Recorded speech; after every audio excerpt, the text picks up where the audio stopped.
ఉపాధి హామీ నిధులు 150 కోట్లు తీసుకువచ్చి నియోజకవర్గాన్ని అన్ని విధాలా అభివృద్ధి చేయనున్నట్లు జగ్గంపేట ఎమ్మెల్యే జ్యోతుల నెహ్రూ తెలిపారు. జగ్గంపేట టీడీపీ కార్యాలయంలో ఏర్పాటు చేసిన మీడియా సమావేశంలో ఆయన మాట్లాడుతూ ఉపాధి హామీ కంపోనెంట్ నిధులను గత ప్రభుత్వం వినియోగించుకోలేకపోయిందని, దీంతో గ్రామాలలో అభివృద్ధి కుంటుపడిందని విమర్శించారు. దీనిపై టీడీపీ ప్రభుత్వం ప్రత్యేక దృష్టి పెట్టి సుమారు 2,000 కోట్ల నిధులు తీసుకొచ్చి గ్రామాలను అభివృద్ధి చేస్తుందని తెలిపారు. జగ్గంపేట నియోజకవర్గంలో 150 కోట్ల నిధులతో సిమెంట్ రోడ్లు, డ్రైన్లు నిర్మాణానికి కమిషనర్ నుండి అనుమతులు తీసుకొచ్చినట్లు ఎమ్మెల్యే వెల్లడించారు. నియోజకవర్గ కేంద్రమైన జగ్గంపేట పంచాయతీలో 10 కోట్లు, గోకవరం పంచాయతీలో 10 కోట్లతో సిమెంట్ రోడ్లు, కాలువల పనులు ప్రారంభించనున్నామని ఆయన తెలియజేశారు. మిగిలిన గ్రామాల్లోనూ అభివృద్ధి పనులకు కూటమి నాయకులు త్వరితగతిన ప్రణాళికలు సిద్ధం చేయాలని సూచించారు.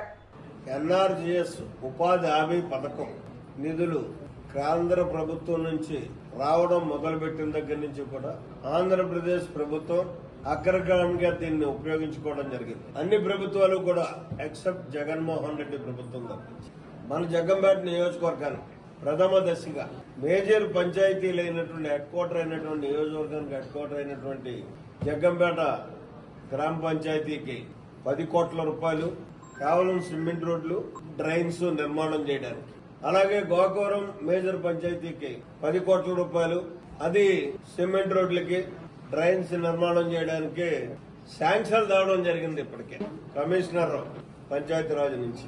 మిగిలినటువంటి నిధులకు కూడా మళ్లీ 100 కోట్లు పైబడి ఇవాళ ఎస్టిమేట్లు తయారవుతున్నాయి.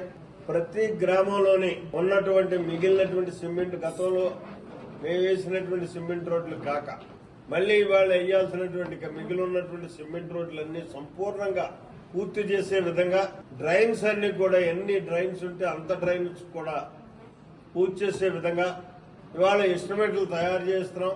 175 కాన్స్టిట్యున్సీలను లెక్కేసుకుంటే 100 కోట్లు వస్తుంది ఒక్కొక్క కాన్స్టిట్యున్సీ. కానీ ఎన్ఆర్జీఎస్ మెటీరియల్ కాంపోనెంట్ ఏదైతే ఉందో అది లెక్కేసుకున్నా ఆకలి ఎక్కువ ఉన్నటువంటి నాకలేటి శాసనసభ్యులు సాధించుకోవాల్సింది సుమారు 150 కోట్ల వరకు కూడా నిధులు తేవాలనే ఆలోచన నాకు ఉంది. ఈ సెప్టెంబర్ నెలాఖరు లోపులోనే ఈ నిధులన్నింటినీ కూడా తెచ్చి 150 కోట్లని తెచ్చి పనులు మొదలు పెట్టించడం జరుగుతుంది.